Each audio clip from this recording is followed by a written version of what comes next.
Welcome to Nisha Rose kitchen. ഇന്ന് നമുക്ക് വളരെ സ്വാദിഷ്ടമായ ഒരു പൊട്ടറ്റോ കറി എങ്ങനെയാണ് തയ്യാറാക്കുന്നത് നോക്കാം. അപ്പത്തിൻ്റെ കൂടെ, ചപ്പാത്തിയുടെ കൂടെ, ദോശയുടെ കൂടെ, പൂരിയുടെ കൂടെ, ചോറിൻ്റെ കൂടെ എല്ലാം കഴിക്കാവുന്ന നല്ല ഒരു കറിയാണ് പൊട്ടറ്റോ കറി. അപ്പോൾ ആ കറി നമുക്ക് എത്രയും സ്വാദിഷ്ടമായി എങ്ങനെയാണ് തയ്യാറാക്കുന്നത് നോക്കാം. നല്ല സ്വാദിഷ്ടമായ ഉരുളക്കിഴങ്ങ് കറി അല്ലെങ്കിൽ പൊട്ടറ്റോ കറി നമുക്കിനി എങ്ങനെയാണ് തയ്യാറാക്കുന്നത് നോക്കാം. അതിന് വേണ്ട ചേരുവ എന്തെല്ലാമാണെന്ന് നമുക്ക് നോക്കാം. ഞാൻ 3 പൊട്ടറ്റോ എടുത്ത് വേവിച്ച് വെച്ചിട്ടുണ്ട്. പിന്നെ ഞാൻ ഒരു ചെറിയ തേങ്ങയുടെ അരമുറി തേങ്ങ ചിരകി വെച്ചിട്ടുണ്ട്. ഒരു വലിയ സവോള ചെറുതായിട്ട് അരിഞ്ഞു വെച്ചിട്ടുണ്ട്. പിന്നെ നമുക്ക് വേണ്ടത് 1 സ്പൂൺ, ഈ സ്പൂണിനാണ് ഞാൻ അളവ് എടുത്തിരിക്കുന്നത്. ഈ സ്പൂണിന് 1 സ്പൂൺ മഞ്ഞൾപ്പൊടി, 2 സ്പൂൺ മല്ലിപ്പൊടി, 1 സ്പൂൺ മുളക് പൊടി, 1 സ്പൂൺ പെപ്പർ അല്ലെങ്കിൽ കുരുമുളക് പൊടി, 1 സ്പൂൺ ഗരം മസാല, വെളുത്തുള്ളി, ഇഞ്ചി ചെറുതായിട്ട് അരിഞ്ഞു വെച്ചിരിക്കുന്നു. പിന്നെ നമുക്ക് വേണ്ട ഒരു തക്കാളി, പിന്നെ നമുക്ക് കടുക് പൊട്ടിക്കുന്നതിനാവശ്യമായ കടുക്, വെളിച്ചെണ്ണ, കറിവേപ്പില, ആവശ്യത്തിന് ഉപ്പ്. ഇത്രയുമാണ് ഈ കറിക്ക് വേണ്ട ചേരുവകൾ. ഇനി നമുക്കിത് എങ്ങനെയാണ് തയ്യാറാക്കുന്നത് നോക്കാം. ആദ്യം നമുക്ക് ഈ തേങ്ങ നന്നായിട്ട് വറുത്തെടുക്കണം. ഈ തേങ്ങ നന്നായിട്ട് വറുത്തെടുക്കണം. ഈ തേങ്ങയും മല്ലിപ്പൊടിയും മുളക് പൊടിയും കൂടെ മഞ്ഞൾപ്പൊടിയും കൂടെ നന്നായിട്ട് നമുക്ക് അരച്ചെടുത്തുകൊണ്ട് വരണം. അപ്പം ആദ്യം അതങ്ങനെ തേങ്ങ വറുത്ത് എടുത്തുകൊണ്ട് വരാം. അപ്പോൾ ഞാനൊരു പാൻ അടുപ്പി വെച്ചിട്ട് ഞാൻ അതിനകത്തേക്ക് തേങ്ങ ഇട്ട് കൊടുത്തിട്ടുണ്ട്. ഇത് നമുക്ക് കുറച്ച് നേരം ഇങ്ങനെ വറുക്കണം. നമുക്ക് വേണമെങ്കിൽ ഒരു ശകലം വെളിച്ചെണ്ണ നമുക്ക് ഇതിനകത്തോട്ട് ഒഴിച്ചു കൊടുക്കാവുന്നതാണ്.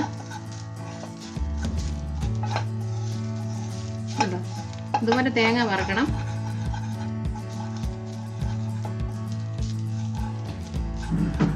ശകലം വെളിച്ചെണ്ണ ഇതിനകത്തോട്ട് ഒരു സ്പൂൺ വെളിച്ചെണ്ണ നമുക്കിങ്ങനെ ഒഴിച്ചു കൊടുത്തിട്ട് വറക്കാവുന്നതാണ് കേട്ടോ.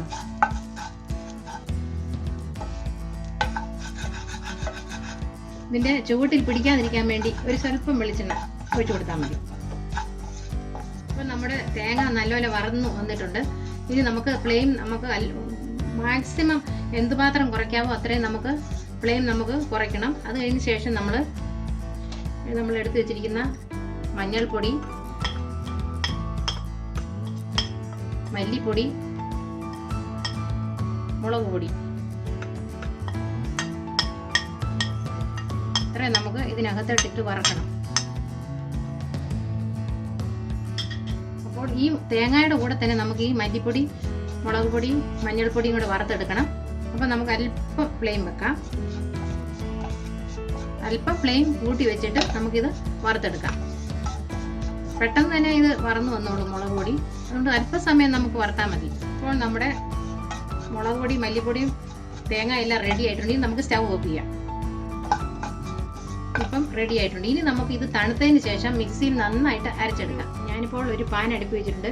അതിനകത്തേക്ക് 2 സ്പൂൺ എണ്ണ ഒഴിച്ചു കൊടുക്കാം.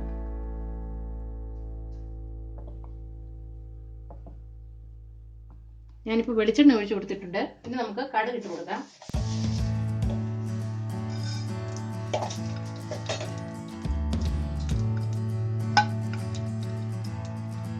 ഇപ്പോൾ കടുകെല്ലാം പൊട്ടിയിട്ടുണ്ട്. ഇനി നമുക്ക് ഇതിനകത്തേക്ക് വെളുത്തുള്ളിയും ഇഞ്ചി ഇട്ട് കൊടുക്കാം.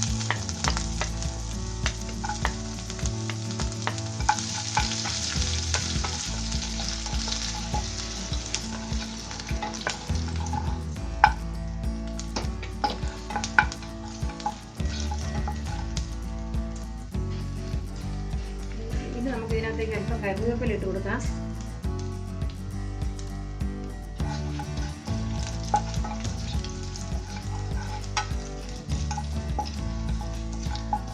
അപ്പൊ ഇഞ്ചിയും വെളുത്തുള്ളിയും മൂത്ത് വന്നിട്ടുണ്ട്. ഇനി നമുക്ക് ഇതിനകത്ത് ഉള്ളി ഇട്ട് കൊടുക്കാം.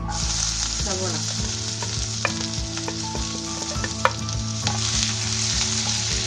ഇനി അല്പം ഇത് നന്നായിട്ട് വഴന്നു വരണം. അതിന് നമുക്ക് ഇളക്കിക്കൊണ്ടിരിക്കാം. അപ്പോൾ നമ്മുടെ ഉള്ളി നന്നായിട്ട് വഴന്നു വന്നിട്ടുണ്ട്. ഇനി നമുക്ക് ഇതിനകത്തേക്ക് ഇവിടെ ടൊമാറ്റോ അരിഞ്ഞു വെച്ചിരിക്കുന്നത്, ഇതുപോലെ ചെറുതായി അരിഞ്ഞിരിക്കുന്ന ടൊമാറ്റോ ഇട്ട് കൊടുക്കാം.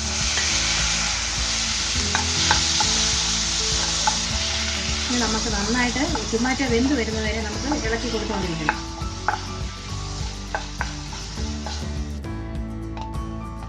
ഇപ്പോൾ നമ്മുടെ തക്കാളിയും അതുപോലെ തന്നെ സവോളയും നന്നായിട്ട് മിക്സായി വെന്ത് വന്നിട്ടുണ്ട്.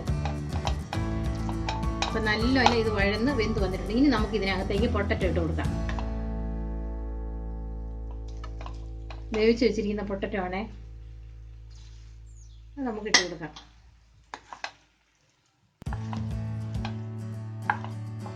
നമുക്ക് ചെറുതായിട്ടൊന്ന് വഴറ്റണം. ചെറുതായിട്ടൊന്ന് നമുക്ക് ഇതൊന്ന് മിക്സാക്കി വഴറ്റിയെടുക്കാം.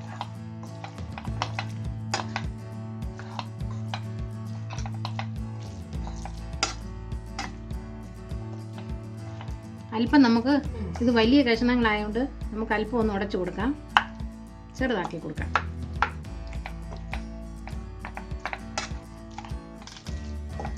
എല്ലാം ഉടക്കണ്ട കേട്ടോ, കുറച്ചുടച്ചാൽ മതി.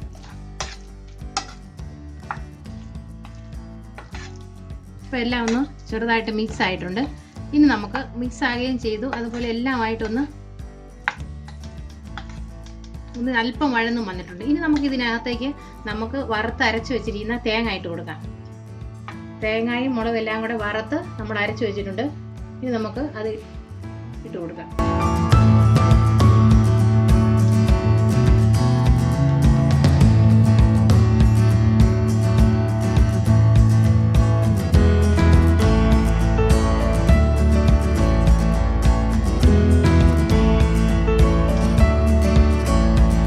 നമുക്ക് ഇതിനകത്ത് ഈ അരച്ചെടുത്തതിൻ്റെ അരപ്പിൻ്റെ കൂടെ നമുക്ക് കുറച്ച് വെള്ളം ഉണ്ടായിരുന്നു, അതും കൂടെ ഒഴിക്കാം.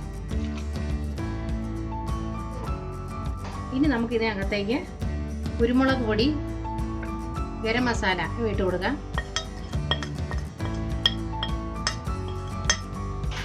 ഇനി നമുക്ക് ഉപ്പിട്ട് കൊടുക്കാം. ഇതിന് ആവശ്യമായ ഉപ്പ് നമുക്കിട്ട് കൊടുക്കാം.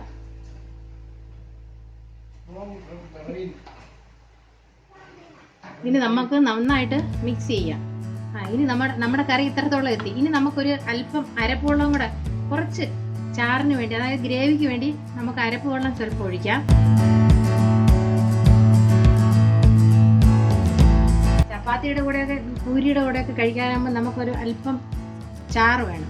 അപ്പം അതുകൊണ്ട് നമുക്ക് അല്പം അരപ്പ് വെള്ളം ഒഴിക്കാം നമുക്ക്. പിന്നെ നമുക്കിത് നന്നായിട്ട് ഇപ്പം ഇനി മിക്സ് ചെയ്ത് കൊടുക്കാം.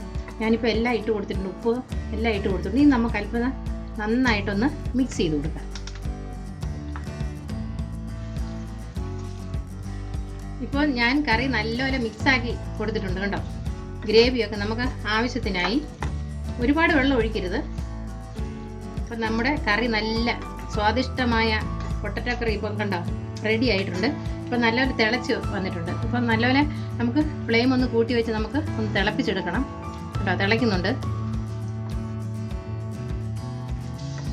ഉപ്പൊക്കെ കറക്റ്റ് ആയിട്ടുണ്ട്.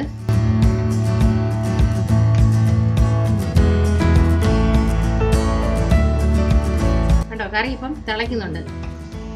ഇപ്പം കറി നന്നായിട്ട് തിളച്ചിട്ടുണ്ട്. അപ്പം കറി നല്ല പാകമായി. നമ്മൾ ഇപ്പം നല്ല ചിക്കൻ കറി ഒക്കെ വെക്കുന്ന പോലെ അത്ര നല്ല സ്വാദിഷ്ടമായ ഒരു കറിയായി കഴിഞ്ഞു പൊട്ടറ്റോ കറി. ചിക്കൻ കറിയൊക്കെ തയ്യാറാക്കുന്ന പോലെ തന്നെ അത്ര ടേസ്റ്റി ആയിട്ടുള്ള ഒരു കറിയാണ് ഇപ്പോൾ നമ്മൾ റെഡിയാക്കിയിരിക്കുന്നത്. ഇപ്പോൾ കറി റെഡി ആയിട്ടുണ്ട്. ഇനി നമുക്ക് സ്റ്റൗ ഓഫ് ചെയ്യാം. പൊട്ടറ്റോ കറി നമുക്ക് ഒരു ബൗളിലേക്ക് മാറ്റാം. ഞാൻ അതിനായിട്ടൊരു ബൗൾ എടുത്ത് വെച്ചിട്ടുണ്ട്. നമ്മുടെ വറുത്തരച്ച പൊട്ടറ്റോ കറി, അതായത് നമ്മളിപ്പം ചിക്കൻ കറിയൊക്കെ ഉണ്ടാക്കുന്നില്ലേ അതേപോലെ, അതിനെക്കാട്ടിലും നല്ല ടേസ്റ്റാണ് ഇതിന്. കണ്ടോ എത്ര നല്ല കറിയാണെന്നറിയാം. വറുത്തരച്ച പൊട്ടറ്റോ കറിയാണ് ഇത്. നിങ്ങൾ വീട്ടിലൊന്ന് തയ്യാറാക്കി നോക്കണം. അത്ര നല്ല ടേസ്റ്റാണ്. നമുക്ക് എല്ലാ അപ്പത്തിൻ്റെ കൂടെയും ചപ്പാത്തിയുടെ കൂടെയും പൂരിയുടെ കൂടെയും ചോറിൻ്റെ കൂടെയും ഒക്കെ കഴിക്കാവുന്ന നല്ല സ്വാദിഷ്ടമായ കറിയാണിത്. നിങ്ങളെല്ലാവരും ഇത് വീട്ടിലൊന്ന് തയ്യാറാക്കി നോക്കണം. അത്ര നല്ല കറിയാണ്. അപ്പോൾ നിങ്ങൾക്ക് വീഡിയോ ഇഷ്ടമായെങ്കിൽ ഞങ്ങളുടെ ചാനൽ സബ്സ്ക്രൈബ് ചെയ്യണം, ലൈക്ക് ചെയ്യണം, ഷെയർ ചെയ്യണം. Thank you.